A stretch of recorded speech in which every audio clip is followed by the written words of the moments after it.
Dear student, आज हम लोग प्रकाश का वर्ण विक्षेपण का तीसरा लेक्चर, जिसमें हमें पढ़ना है प्रिज्म द्वारा अपवर्तन।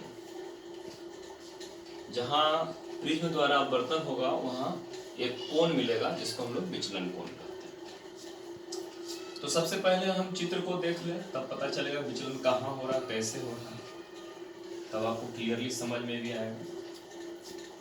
ये आपका ABC, ये प्रिज्म का प्रधान काट है और ये BC जो है ये आधार है हमारा। ठीक है, ABC क्या है?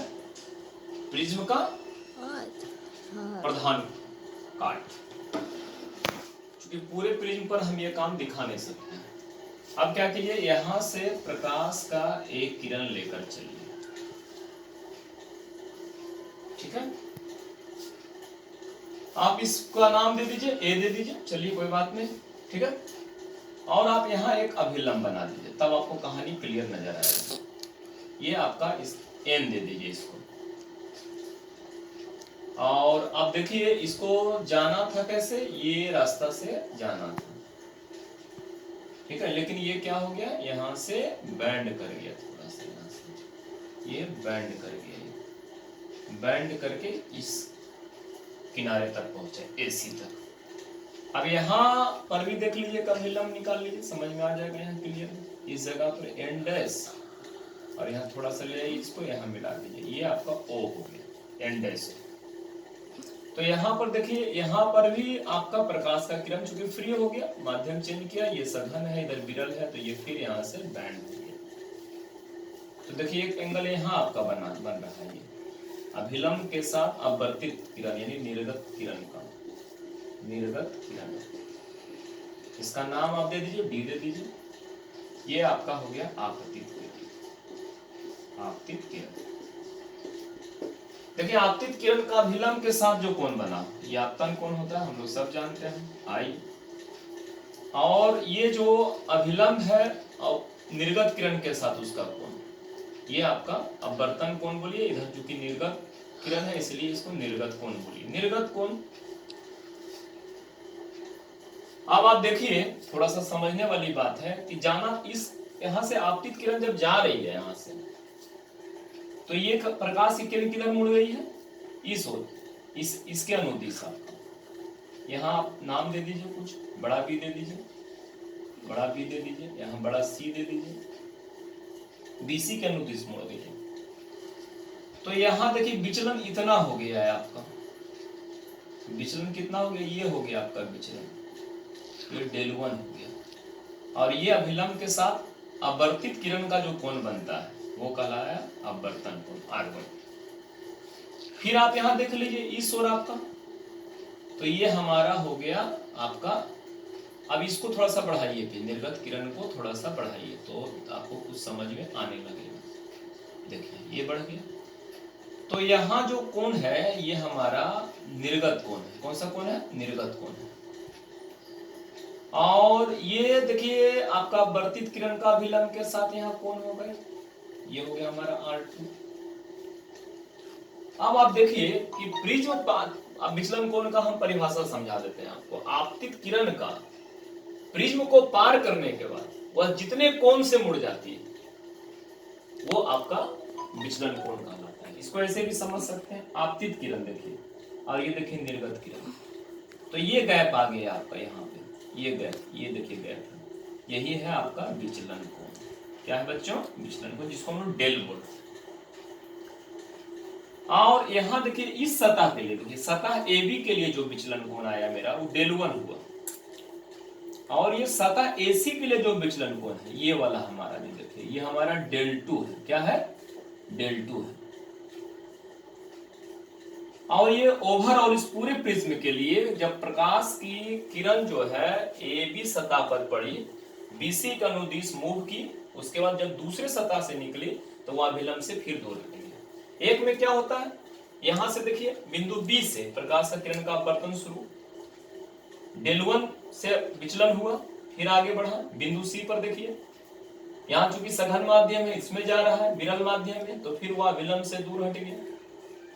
यहाँ जो विचलन हुआ डेल 2 हुआ एसी सतह के लिए, ये भी सतह के लिए डेल 1 हुआ, ये ओवरऑल टोटल क्या हुआ डेल हुआ। तो ये हो गया विचलन का परिभाषा। फिर से एक बार समझ लीजिए। आपतित किरण, देखिए ये आप इसका नाम दे दीजिए, ये दे दीजिए आपतित किरण और ये निर्गत किरण के बीच जो कोण बनता है वो कहलाता है विचलन कोण। या दूसरे शब्दों में कह सकते हैं कि आपतित किरण जब प्रिज्म को पार कर लेती है और दूसरी ओर निर्गत किरण के रूप में निकलती है, तो जो कोण यहां तैयार हो रहा है आपका, जितने कोण से उमुड़ रही है निर्गत किरण, वो कहला रहा है हमारा विचलन। अब हम जरा सा गौर करेंगे, हम सब रिश्ता देखेंगे आपका आपतन कोण में, निर्गत कोण में, और यहां एक दे दीजिए विचलन, ये आपका प्रिज्म कोण में। ये हम अब हमारा रिश्ता देखना है कि हमारा आई का, डेल का, ए का और ई का क्या रिश्ता है। अभी हम यहाँ क्लियर कर लेते हैं। अब विचलन कोण का मान ज्ञात करना है, विचलन कोण का मान ज्ञात करना, विचलन कोण का मान ज्ञात करना। प्यारे विद्यार्थियों, एक बार फिर से इसको हम थोड़ा समझते हैं। देखिए एबीसी क्या है, किसी प्रिज्म का मुख्य काट। यहां देखिए सतह AB के लिए जब प्रकाश की किरण यहां से निकली, ये जा रही है प्रकाश का किरण, अब बिंदु B पर जाके यहां से उसका अपवर्तन हुआ, अब BC का अनुदिश गया और उसके दूसरी सतह AC से, ठीक है, वो निर्गत किरण के रूप में बाहर निकली। तो आप देखिए यहाँ का विचलन क्या हुआ, देखिए कोण बनना चाहिए था आई पूरा, देखिए पूरा मिला के आई होना चाहिए था, लेकिन यहाँ क्या हुआ, इतना से विचलन हो गया डेल 1 से। देखिए जाना था इसको सीधे ऐसे, लेकिन ये रास्ता मुड़ गया। कितना का विचलन हुआ, ये विचलन हुआ यहाँ। अब दूसरे सतह पर देखते हैं AC के लिए, ये आपका फिर देखिए अभिलंब से दूर हट गया ये, तो ये आपका विचलन देखिए आपका इतना हो गया। ये विचलन देखिए जा रहा था ऐसे, देखिए ध्यान से देखिए जा रहा है ऐसे, इधर से ऐसे जा रहा है, देखिए ऐसे जाना था लेकिन ऐसे जाकर ऐसे चला गया, यानी इतना का विचलन हुआ डेल 2 का यहाँ विचलन। तो प्रथम सतह के लिए विचलन है डेल 1, दूसरे सतह के लिए विचलन है डेल 2, ओवरऑल विचलन है डेल। तो हमको देखना है यहाँ ये आई बराबर क्या हो जाएगा इस केस में। देखिए प्रथम सतह के लिए AB के लिए आई बराबर, तो आई बराबर क्या हो जाएगा डेल 1 प्लस R1। तो यहां से आप डेल 1 का वैल्यू निकाल लीजिए, आई माइनस R1, इक्वेशन 1 कर लीजिए। अब दूसरे सतह के लिए देख लीजिए, दूसरे अपवर्तक पृष्ठ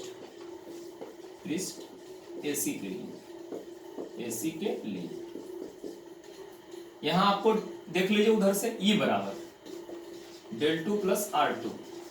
तो डेल 2 यहां जाना था इसको ऐसे, लेकिन चला गया ऐसे, तो ये विचलन हुआ, तो ये दोनों मिलकर इसके बराबर होगा, तो डेल 2 E माइनस R2, समीकरण नंबर 2। अब देखिए एक नाम दे दिए, यहाँ M दे दीजिए नाम। तो त्रिभुज BMC में देखिए ये त्रिभुज के लिए ये बहिर्ष कोण हो गया, जो डेल है विचलन कोण वो बहिर्ष कोण हो गया। तो बहिर्ष कोण क्या होता है, त्रिभुज का बहिर्ष कोण दो सुदूर अंतः कोणों के योग के बराबर होता है, यानी डेल बराबर डेल 1 प्लस डेल 2। अब डेल बराबर डेल 1 का वैल्यू ऐसे बैठा दीजिए, I minus R1 plus E minus R2। अब आई प्लस ई एक तरफ कर लीजिए, इसको एक तरफ कर लीजिए, डेल। समीकरण नंबर इसको अब 3 कर लीजिए, आई प्लस ई। अब देखिए हमको R1 प्लस R2 का वैल्यू चाहिए भाई, R1 प्लस R2 का वैल्यू हमको कैसे मिलेगा। तो सबसे पहले देखिए हमको चूंकि प्रिज्म कोण को भी सेट करना है, प्रिज्म कोण यहाँ है, हमको ये भी लेना है, ये भी लेना है, ये भी लेना है।